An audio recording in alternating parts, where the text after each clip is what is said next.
este martes vamos a hablar sobre el aborto, la realidad no contada, los otros datos. Así que doy la bienvenida a la licenciada Paulina Hernández de Torruco. Ella es abogada, maestrante en ciencias jurídicas e investigadora de neurociencias aplicadas al derecho. Muy buenas tardes, ¿cómo estás? Muy buenas tardes, Blanca. Muchas gracias por el espacio. Yo estoy muy bien. Gracias por estar esta tarde con nosotros. Oye, vamos a platicar un poco de este tema y quiero darle un poco de contexto a las personas que nos están viendo, porque donde el debate sobre el aborto se ha polarizado principalmente es en estos temas. Este análisis justo busca ofrecer una mirada jurídica basada en evidencias sobre la verdadera naturaleza del delito del aborto en México. Abordaremos las dos modalidades vigentes de este delito, así como los argumentos que cuestionan la narrativa que promueve su despenalización. Por ello yo quiero empezar pues esta plática y este análisis preguntándole, licenciada, ¿qué es el delito de aborto y cómo funciona en nuestro país? ¿Cuáles son las leyes en estos momentos que hay vigentes? Ok, mira, Blanca, el delito de aborto lo podemos ver como un instrumento jurídico que busca proteger dos realidades que están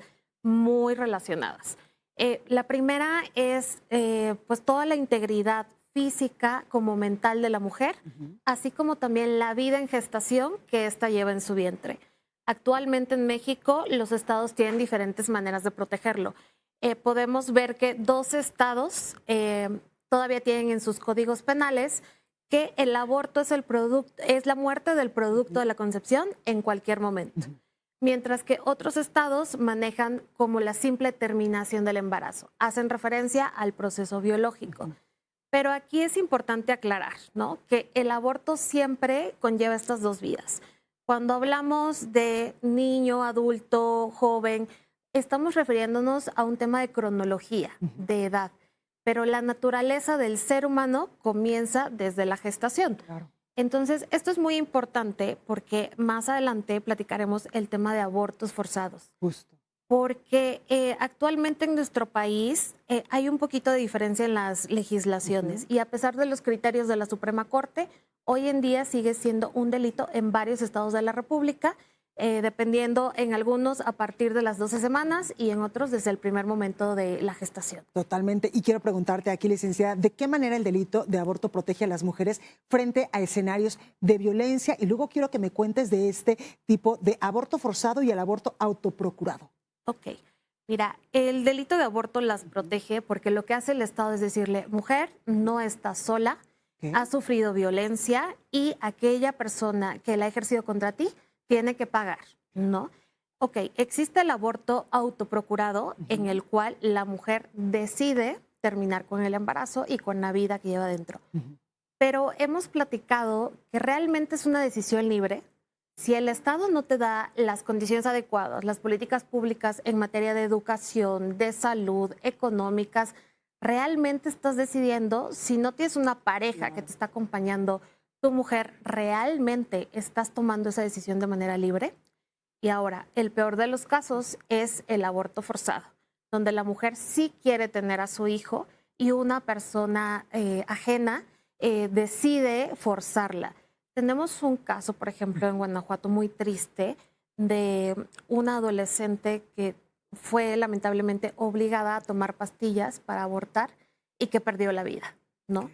Entonces, el tema de despenalizar esto sería dejar sin protección a muchas mujeres, ¿no?, que realmente desean tener a sus hijos.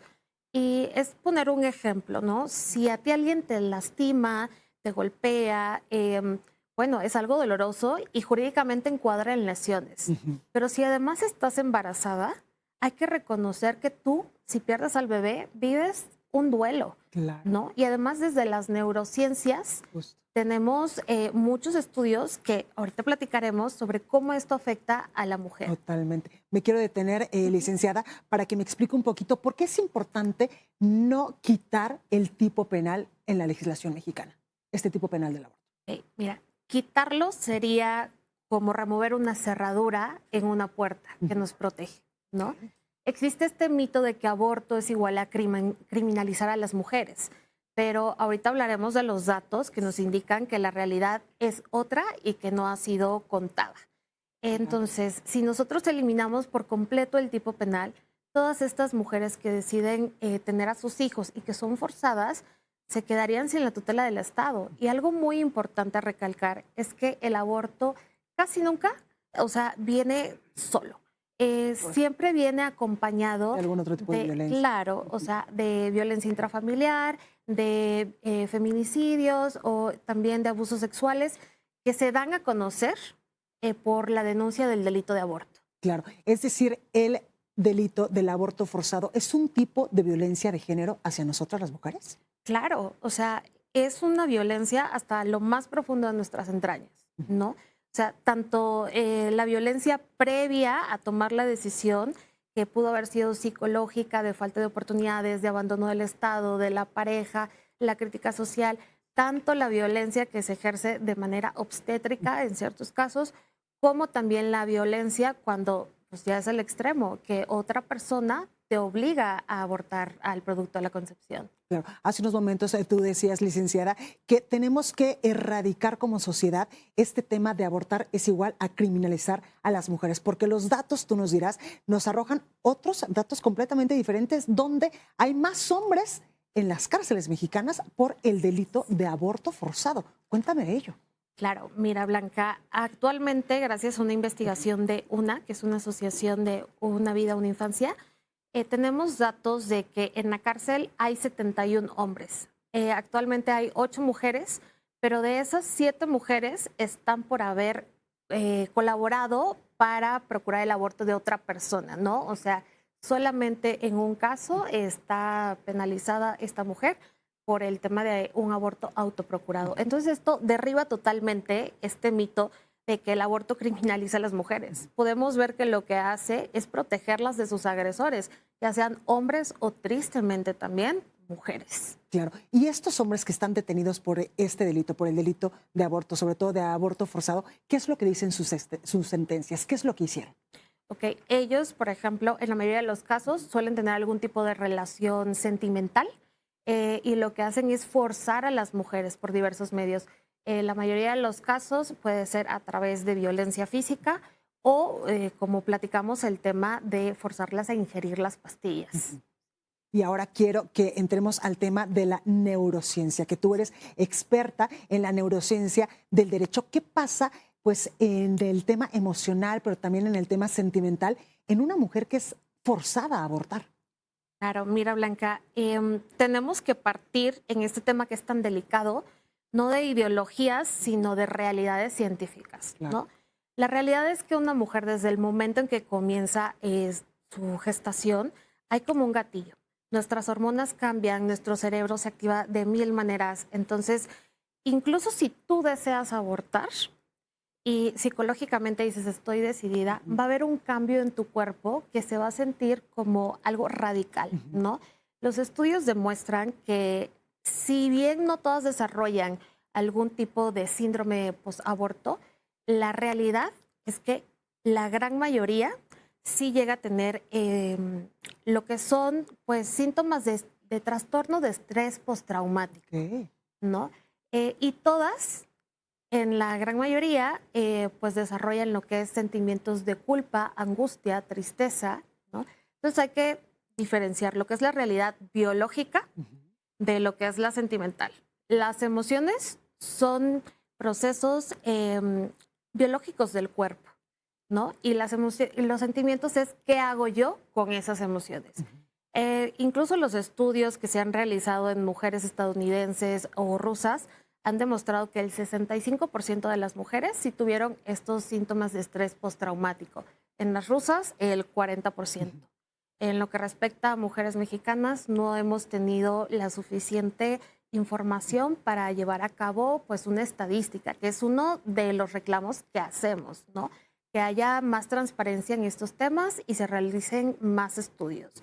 Incluso los estudios neurológicos que dicen ser citados para estar a favor del aborto, en letra pequeña siempre nos traen que ciertas mujeres sí desarrollaron estos síntomas, ¿no? Claro, por supuesto que eso es de lo que no se habla o de lo que poco se habla.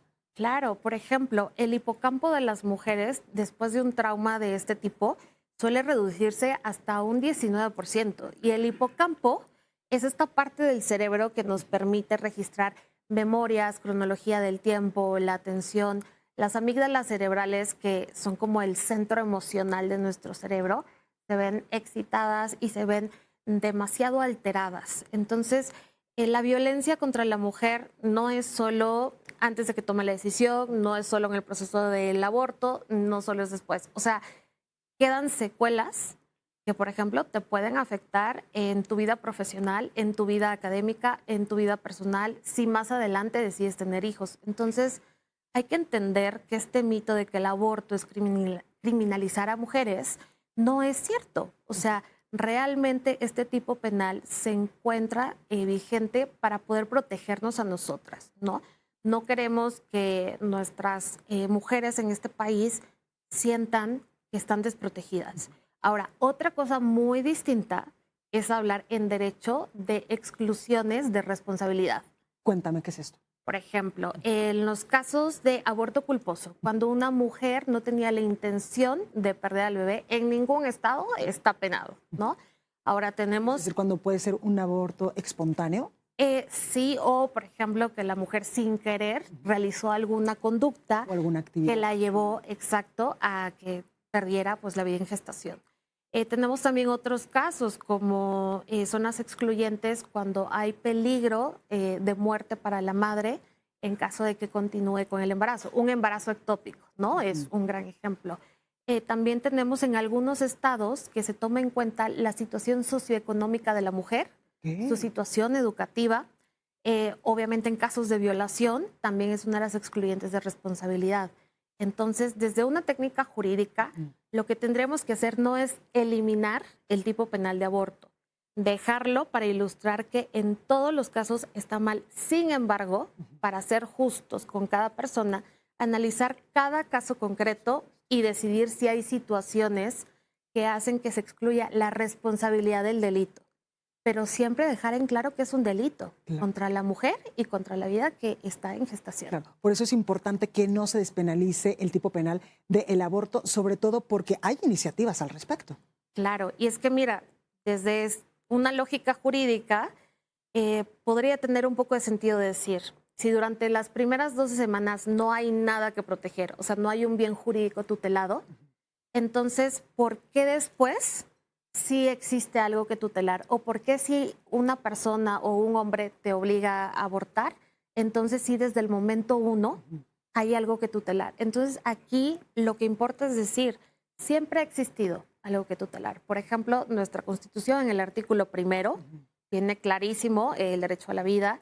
El Pacto de San José de Costa Rica, incluso, que es la Convención Americana de Derechos Humanos, pues nos señala que todos tenemos derecho a la vida sin ningún tipo de discriminación y dice que por persona se entiende todo ser humano. Entonces, ser humano es algo que nos lo dice la biología, ¿no? Desde el momento en que se configura el ADN de la persona como algo diferenciado al cuerpo de la madre. Entonces, sí, este tipo penal, su objetivo es proteger a la mujer y a la vida en gestación. Claro. Y sobre esto, licenciada, ¿qué papel juegan las resoluciones de la Suprema Corte de Justicia de la Nación o del Poder Judicial respecto al aborto a nivel federal y también a nivel local? Mira, lo que sucede es que la Suprema Corte ha decidido, por ejemplo, en casos como el de Chihuahua, decir que son inconstitucionales sus tipos penales porque no dejan la posibilidad o una ventana de tiempo para que la mujer pueda abortar. Sin embargo, hay que recordar que nuestra Constitución, tanto en el artículo 124 como el 73, fracción 21ª, nos dan a conocer que en materia penal, lo que no está reservado a la Federación corresponde a los estados. Es decir, ahí se nos señala que, por ejemplo, está el tema de narcotráfico, el tema de secuestro, penas inhumanas. Entonces, como ahí no se menciona este tipo penal, se entiende reservado a los estados. Entonces, ahorita hay una gran contradicción, porque, por ejemplo, a pesar de esta sentencia, el Código Penal todavía no ha sido modificado. Y eso da a entender que la gente y los estados están diciendo, oye, a nosotros nos costó años de historia mexicana tener este estado, esta República Mexicana que no es centralista. O sea, si tú lo ves, de norte a sur, nuestras culturas, a pesar de que somos un mismo país, son distintas y varían. Y yo considero que basado en estos artículos constitucionales, sí se ha incurrido en un exceso por parte de la Corte, porque se está quitando esta facultad a los estados y a la gente, ¿no? De decidir cuáles son los valores que quieren proteger en sus estados. Claro, totalmente. Oye, ¿y cambia algo con la recién reforma al Poder Judicial? Mira, ahorita que el Poder Judicial se somete a elección, podremos ver o esperamos algunos cambios a pesar de toda la polémica que se ha dado, porque si los jueces van a ser electos y los ministros también, entonces ellos antes de tomar estas consideraciones tendrán que escuchar a la población que los va a votar. Entonces podría darnos algunos indicios de que se va a tomar una democracia más directa, ¿no? O sea, porque los ministros de la Suprema Corte ya no solo serán 11 personas decidiendo, sino 11 personas decidiendo, pero a través del voto del grueso de la población mexicana. Pero para eso, pues esperemos que la gente participe, claro, ¿no? En estas elecciones judiciales. Totalmente. Oye, y en materia legislativa, ¿podrías explicarnos qué es lo que ocurrió en Guanajuato, que hablábamos hace unos momentos de este caso, y por qué se logró contener la despenalización del aborto, sobre todo en este estado de la República? Mira, Blanca, en Guanajuato se dio una discusión muy interesante, porque por primera vez, en lugar de solo enfocarnos en este mito y ver el aborto autoprocurado, se habló de cuáles son las condiciones generales de la mujer y qué es lo que necesita, claro, ¿no? Una diputada del Partido Verde, la verdad, muy certera, dijo, hay que checar de qué viene acompañado el delito de aborto, ¿no? Y como este caso que platicamos, o sea, viene acompañado de violencia y de opresión, tristemente de muerte, ¿no? No solo de la vida en gestación, sino de la mujer. Claro, porque han llegado incluso a morir muchas mujeres por estarse practicando un aborto, y cuando viene el aborto forzado, pues es mucho más peligroso, que además claro, hemos tenido casos de feminicidio. Así es, o sea, si nosotros quitamos este tipo penal, lo que realmente estamos haciendo es invisibilizar a todas estas mujeres, ¿no? Aparte, es decirles, tu duelo no cuenta. Claro. Tú no perdiste nada, o sea, tú te lo inventaste todo, cuando, a ver, la realidad es que la mujer siente, y siente algo que está respaldado por las neurociencias, por datos duros, científicos, ¿no? Entonces, decirle a las mujeres que ya no hay nada que tutelar es mandarlas a callar, ¿no? Es decirnos que nosotras no tenemos derecho a vivir ese duelo, porque como decíamos, no es simplemente que me empujaron y me rompí una pierna, que eso duele. Claro. Pero estamos hablando de aparte otro aspecto biológico, ¿no? Y una realidad que no puede ser pasada por alto. Claro. ¿Qué pasó en Guanajuato, licenciada? Cuéntame de esto. En Guanajuato, como te decía, una adolescente tristemente se vio obligada por su pareja a tomar pastillas para abortar. Entonces ella murió al día siguiente por las hemorragias que derivaron de este proceso, y pues es muy duro ver, porque además de tristeza, causa ira y miedo en la población. El hecho de que la persona en la que tú confías o con la que mantienes una relación sentimental te abra la boca y te obligue a tomar estas pastillas, ¿no? En contra de tu voluntad. Oye, ¿dónde queda mi decisión? Totalmente. ¿Y qué pasó en el Congreso? Bueno, en el Congreso de Guanajuato, lo que decidieron pues fue que ellos iban a dejar el tipo penal y no iban a dar esta ventana de oportunidad para que las mujeres pudieran abortar, y tampoco despenalizarlo, porque pues, es un poco técnico, pero no es lo mismo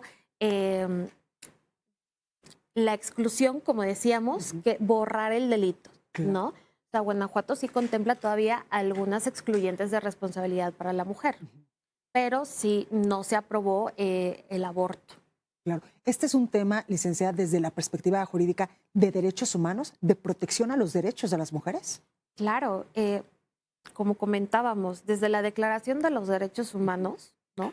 ¿Por qué surgen los derechos humanos? Después de las aberraciones que tuvimos en el siglo pasado contra la humanidad, se daban por una discriminación y no todas las personas éramos tratadas de la misma forma. Entonces, aquí cuando hablamos de aborto, como te comentaba, estamos haciendo lo mismo. Huevo, cigoto, feto, niño, o sea, nos está hablando del tiempo, de la edad que algo tiene, pero es persona por su código genético.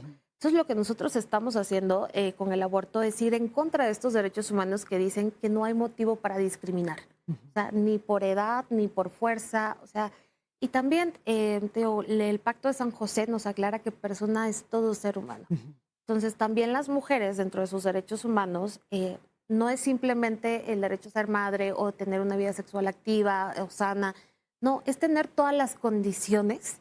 Por ejemplo, está la CEDAW, que es un compilado de artículos a nivel internacional, que pues lo que hace es decir que merecemos una vida libre de violencia. Y recordemos que la violencia no son solo los golpes. Total. Hay violencia psicológica, emocional, mental, hay... Económica, patrimonial. Claro, de muchas formas. Entonces, las mujeres, cuando hablamos de aborto, hay que tomar en cuenta que el problema en sí no es el aborto. Ese es el síntoma de una sociedad enferma, porque ninguna mujer quiere pasar por un aborto. Nadie se la pasa bien abortando, incluso si es tu decisión, ¿no? Entonces, lo que tenemos que decir es cuál es el verdadero problema. Pues el embarazo no planeado. Y tenemos que tener políticas públicas que nos lleven a pensar cómo le hacemos para que las mujeres vivamos una vida sexual libre, responsable y sana. O sea, ¿y qué nos está llevando a nosotras a elegir parejas que nos abandonan o a tomar estas decisiones que no van de acuerdo con nuestro plan de vida, ¿no?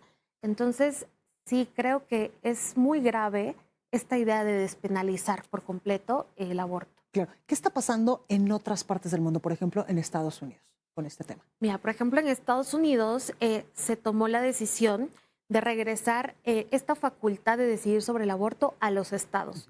Nosotros tenemos un sistema parecido, ¿no? Que, o sea, no somos una república centralista. Entonces, en Estados Unidos se decidió que se iban a dejar por fuera estas polémicas de si aborto es bueno o es malo, sino decir cuál es la facultad que se otorgó desde la Constitución. Y esta es que cada estado, de acuerdo a su realidad, va a decidir si lo pena o si no, o cuándo ellos deciden que hay excluyentes de responsabilidad. A mí me parece que en México tendríamos que seguir el mismo sistema, que de hecho está establecido, pero pues no ha sido lo suficientemente explorado ni reconocido. Claro. En el tema del aborto forzado, hay estados de la República donde hay más hombres, en este caso, pues recluidos en estos centros, en estos reclusorios por este delito del aborto forzado. Sí, hay algunos estados, por ejemplo, suelen ser los que más lo protegen, ¿no? O en caso contrario, por ejemplo, el Estado de México, que sí tiene esta ventana de oportunidad para que las mujeres aborten. Aún así, hay varios hombres del Estado de México. Por ejemplo, en Durango también hay algunos casos. Y sí podemos ver que se puede dar por dos factores. O porque es donde está protegido, ¿no? La vida desde el momento de la concepción, que se dan más denuncias. O por otro lado, que pues realmente ya no hay este valor de la vida desde el vientre y por ende se ataca más a las mujeres y se dan estos delitos de aborto forzado. Exactamente. ¿Y qué es lo que tendríamos que estar haciendo, licenciada, en este tema? Además de, como tú ya lo has dicho, pues no quitar este tipo penal. Pero yo creo que tendremos que estar viendo políticas públicas preventivas, ¿no? Eso es lo más importante. ¿Cómo hacemos que la mujer no llegue a esta encrucijada de qué hago? Aborto, no aborto, sino también, ok, en caso de que se dé un embarazo no planeado, es contar con pues, programas educativos, ¿no?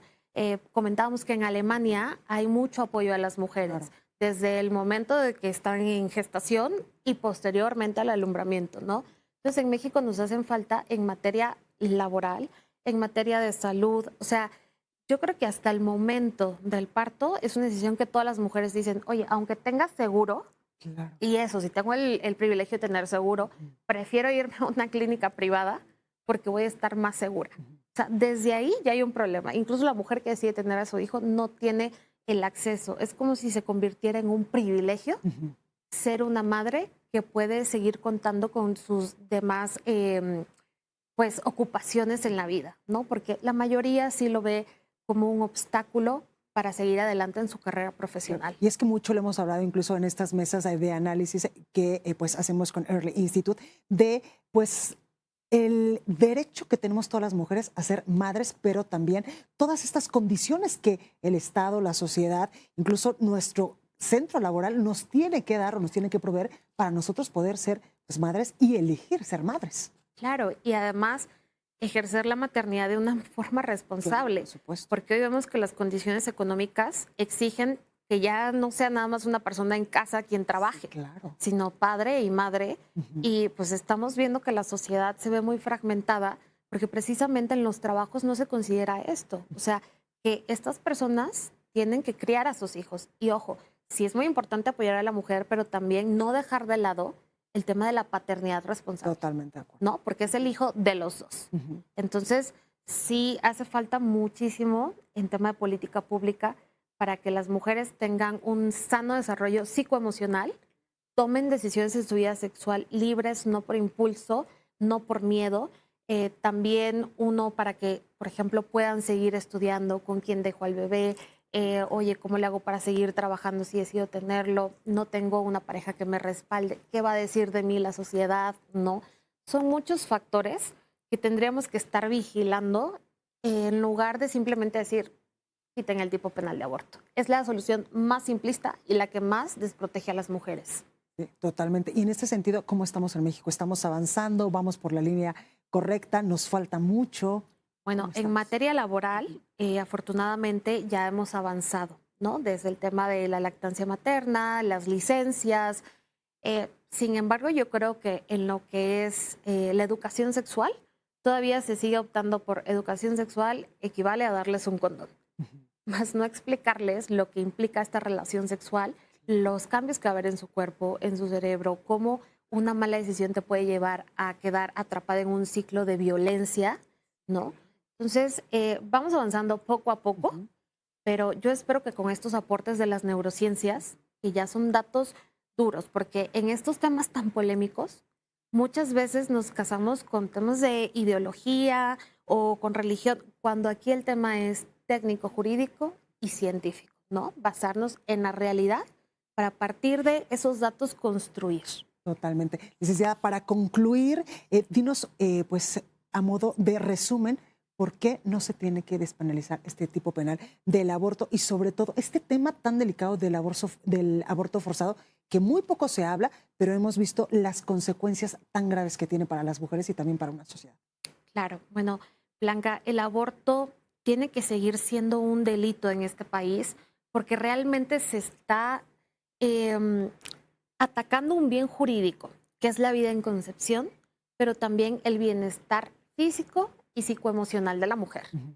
No podemos desprotegerlas porque sería dejar a todas las mujeres embarazadas en una especie de limbo de decir cualquier persona puede llegar a agredirme y decir que son lesiones y que tardan menos de ciertos días en sanar, entonces ni siquiera meritan cárcel.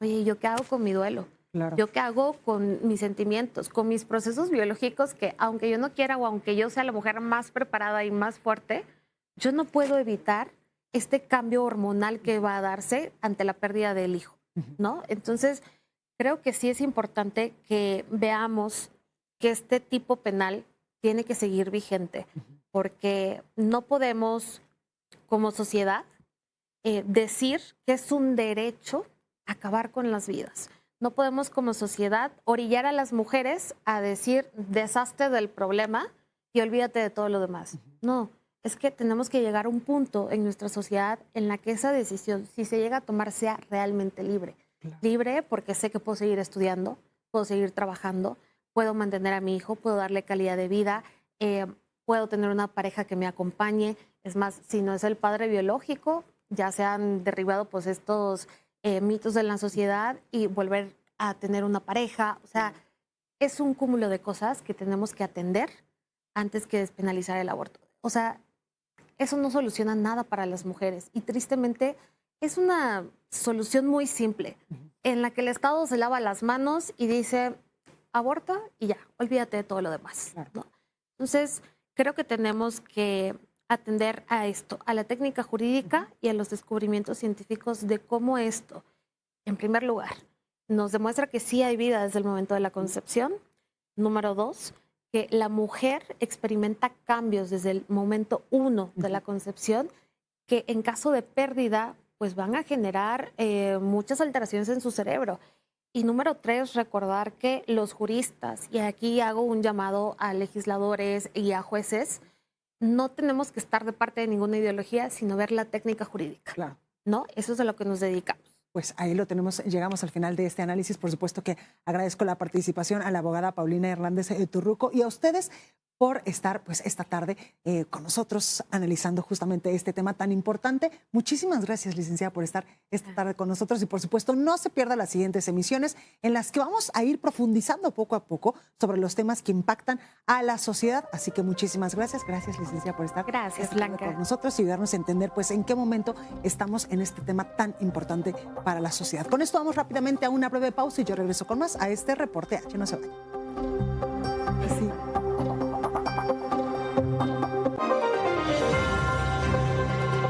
Estás viendo Reporte H con Blanca Becerril.